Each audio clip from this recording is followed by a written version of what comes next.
So VeChain is probably my favorite crypto project, and VeChain of course operate in supply chain management, and until recently VeChain haven't had very much competition at all. But now Cardano have intensified their focus on supply chain management, and they are focusing on providing similar services to VeChain with a particular focus on the African market. Now in my opinion VeChain are still ahead of Cardano, but that's mainly because supply chain management is VeChain's main focus, whereas Cardano also have other lines of business like decentralized application development and so on. And this isn't necessarily a bad thing. Like almost every other organization ever, VeChain has competition, and because supply chain analytics is a rapidly growing industry, there is a very strong incentive to join in, which will likely draw many other startups, and so the competition is only likely to intensify over time.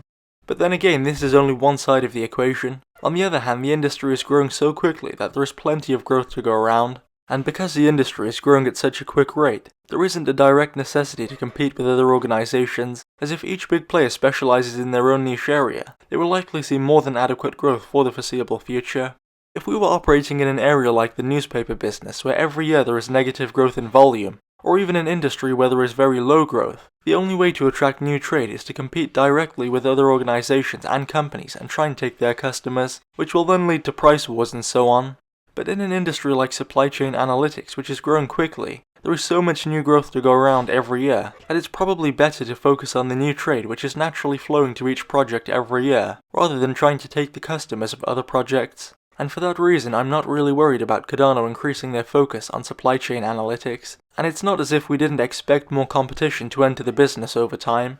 VeChain have had a fairly good run without any serious competition, and they have already developed a fairly significant first mover's advantage.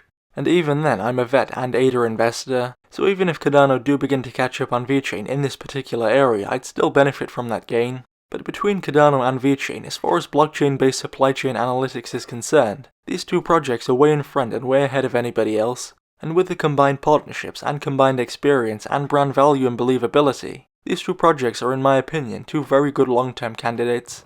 And as for how each project is specializing and differentiating itself, in my view it's not so clear yet. Other than VeChain focusing solely on supply chain management, whereas for Cardano it's just one part of the business model. And so I imagine that Cardano will be more useful in situations which take advantage of Cardano's other services as well, and would benefit from being part of the network. For example, if you're building a decentralized application on Cardano, and you're using Cardano to access funding, and then you also want supply chain analytics services. Whereas for VeChain, I imagine that they will continue to partner with larger and more established companies who are only looking for supply chain analytics services. But again, like I said earlier in the video, there is so much growth in the industry right now that I don't see any immediate necessity to begin going after each other's customers. But that's not to say that in the future growth won't slow down, and that this type of competition will become necessary. And that is certainly a possibility and something which could realistically occur.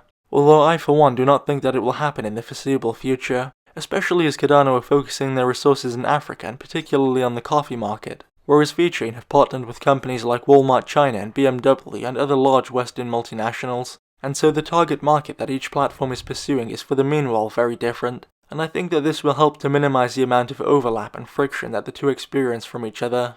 And I also think that the people who are in charge and running these two platforms know what's going on, and they know that blockchain is growing really fast like it was in the early 90s, and that if they waste their time trying to compete directly with other platforms, especially platforms as strong as Cardano and VeChain, they could risk missing out on all of the growth and being left behind. And that's why, at least for the foreseeable future, I for one am not worried. Anyway, that's all for this video. If you enjoyed and would like to see more content like this, then do me a favor and subscribe to the channel.